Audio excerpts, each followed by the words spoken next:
السلام علیکم ورحمۃ اللہ وبرکاتہ۔ کھانے کے تعلق سے چند احادیث نبوی صلی اللہ علیہ وسلم آپ کی سماعتوں کے حوالے کر رہا ہوں، کیونکہ کھانے میں انسان شیطان کے مانند ہو جاتا ہے۔ اس وجہ سے ضرورت ہوئی کہ ہمارے اسلامی بھائی شیطان سے مشابہت نہ رکھیں، تاکہ جو اللہ نے شرف اس انسان کو عطا فرمایا اسی کے حامل رہیں۔ اب آیا سوال یہ ہے کہ جب انسان مہمانداری میں جاتا ہے، مہمان بن کے جاتا ہے، تو جو گھر والے ہوتے ہیں عموماً سبھی کہتے ہیں جب کھانے کا وقت ہوتا ہے تو کھانا کھا لو، تو مہمان کی زبان سے بے ساختہ یہ نکلتا ہے کہ ہم تو شکم شیر ہیں، ہم تو کھائے ہوئے ہیں، بھوک نہیں ہے۔ تو یہ صحیح ہے یا غلط ہے؟ اس پر کوئی حدیث؟ تو اس پر حدیث موجود ہے۔ ان اسماء بنت یزید قالت اوتی النبی بطعام فعرض علینا فقلنا لا نستبیہ فقال لتجمعن جوعا وکذا جعوا وکذبا۔ یہ میرے نبی کا فرمان ہے۔ حضرت اسماء بنت زید سے روایت ہے،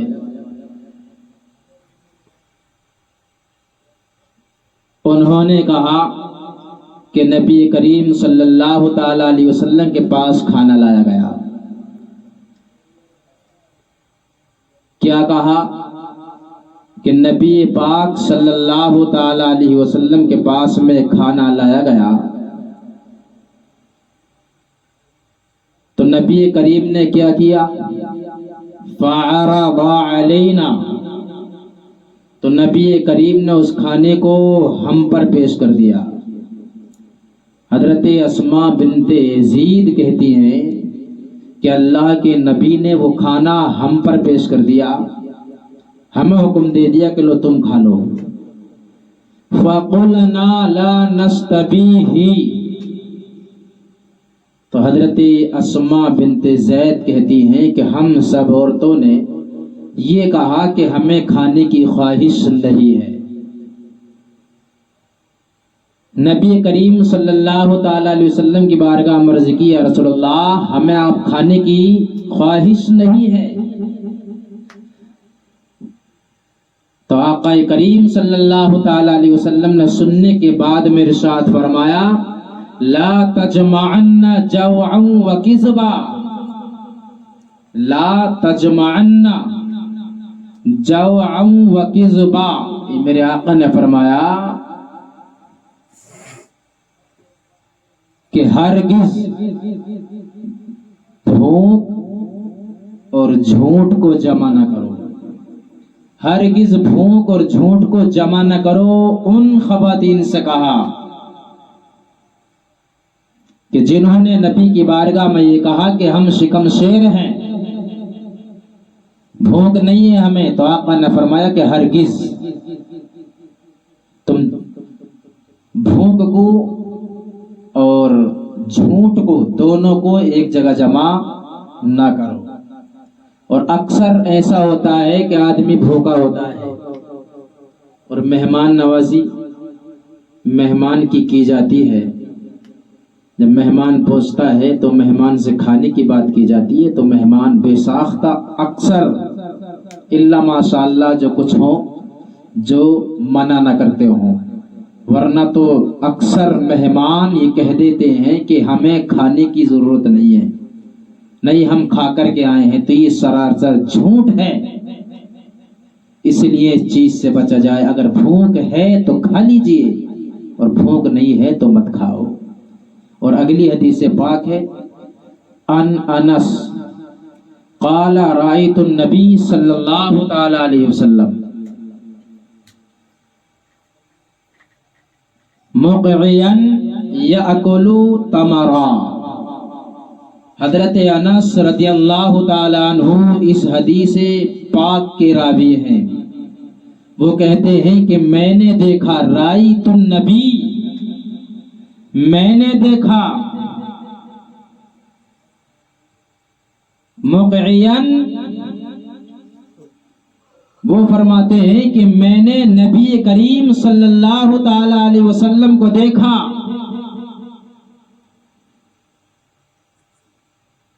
کہ اکڑوں بیٹھ کر چھوہارے کھا رہے تھے۔ اکڑوں جیسا آج ہم بے ادب ہو کر کے بیٹھ جاتے ہیں، وہ نہیں۔ سب سے پہلی بات تو یہ ہے کہ ایک پیر پر بیٹھ کر کھانا کھایا جائے، ایک پیر کھڑا ہو اور ایک پر بیٹھ کر کے کھانا کھایا جائے، تو یہ سنت رسول۔ دوسری یہ بھی ہے کہ اکڑوں بیٹھ کر، اسے کہتے ہیں اکڑیوں، اس طریقے سے بیٹھ کر میرے آقا صلی اللہ تعالی علیہ وسلم چھوارے کھا رہے تھے۔ اگلی حدیث، قال رسول اللہ صلی اللہ تعالی علیہ وسلم من اکل سوما او بصلا فلیغتسلنا۔ آقا کریم صلی اللہ تعالی علیہ وسلم نے فرمایا من اکل سوما او بصلا، یہ آقا نے فرمایا کہ جو لہسن یا پیاز کھائے ہے، جو لہسن یا پیاز کھائے ہے وہ ہم سے دور ہو جائے، الگ رہے، ہمارے قریب نہ آئے، یہ فرمایا۔ اب کوئی انسان سوچتا ہوگا کیا بات کہ لہسن تو سبھی کھاتے ہیں، پیاز بھی سبھی کھاتے ہیں، تو کیا پیاز اتنی بری ہے کہ لہسن اتنا برا ہے کہ نبی نے فرما دیا کہ جو پیاز اور لہسن کھائے وہ ہم سے دور رہے؟ نہیں، پیاز اور لہسن دور نہیں ہے، برا نہیں ہے، اچھا ہے، لیکن یہاں نبی کے فرمان کا مطلب یہ ہے کہ اگر کچا لہسن اور پیاز کھائے ہیں تو ہم سے دور رہیں، الگ رہیں، اور اگر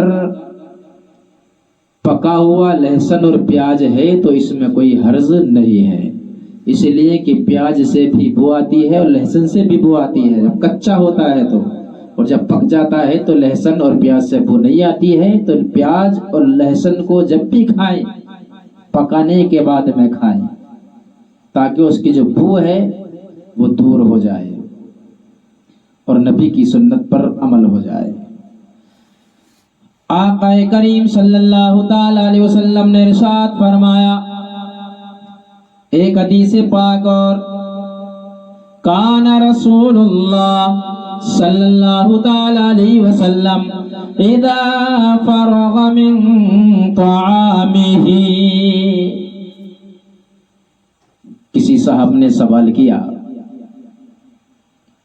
کہ جو ہم کھانا کھانے کے بعد میں دعا کرتے ہیں، الحمدللہ الذی اطعمنا وسقانا وجعلنا من المسلمین، کھانا کھانے کے بعد میں ہم یہ دعا کرتے ہیں، تو کیا یہ حدیثوں میں موجود ہے کہ کھانا کھانے کے بعد میں یہی دعا پڑھی جائے گی؟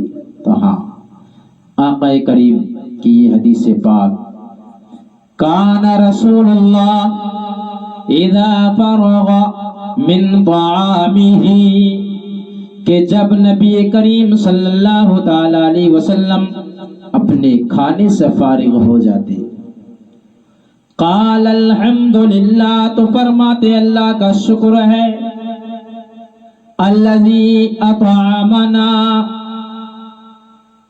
کہ اس نے ہمیں کھانا عطا فرمایا، یعنی کھانا کھلایا، وسقانا، اور پلایا، وجعلنا من المسلمین، اور ہمیں مسلمان بنایا۔ آقا کریم نے فرمایا، یہ نبی نے خود اس پر عمل کیا کہ آقا اپنے کھانے سے جب فارغ ہوتے تو اللہ کا شکر ادا کرتے، الحمدللہ پڑھتے، الذی یطعمنا، پھر فرماتے الذی یطعمنا، کہ جس نے ہمیں کھلایا، وسقانا، اور جس نے ہمیں پلایا، وجعلنا من المسلمین، اور ہمیں جس نے مسلمان بنایا۔ اگلی حدیث پاک ہے، قال رسول اللہ صلی اللہ تعالی علیہ وسلم، الطاعم الشاکر مثل الصائم الصابر۔ آقا کریم صلی اللہ تعالی علیہ وسلم نے ارشاد فرمایا کہ شکر گزار کھانے والا، شکر گزار کھانے والا کیسا ہے؟ مثل الصائم الصابر، فرمایا کہ روزہ رکھنے والے صابر کی طرح، جیسے روزہ رکھنے والا صبر کرتا ہے نا، بھوک اور پیاس پر صبر کرتا ہے، صبر کا مظاہرہ کرتا ہے، صبر و استقلال کے ساتھ میں اپنے روزے کو پورا کرتا ہے۔ تو جو انسان اللہ کا شکر ادا کرتا ہے کھانا کھانے کے بعد میں، تو اس انسان کی مثال آقا کریم نے یوں فرمائی کہ وہ انسان ایسا ہے کہ جیسا روزہ دار اپنے روزے پر صبر کرتا ہے، بھوک اور پیاس کو برداشت کرتا ہے، یعنی اللہ جتنا ثواب اس انسان کو عطا فرماتا ہے اتنا ہی ثواب اس انسان کو عطا فرماتا ہے کہ جو انسان کھانے کے بعد میں اللہ کا شکر ادا کرتا ہے۔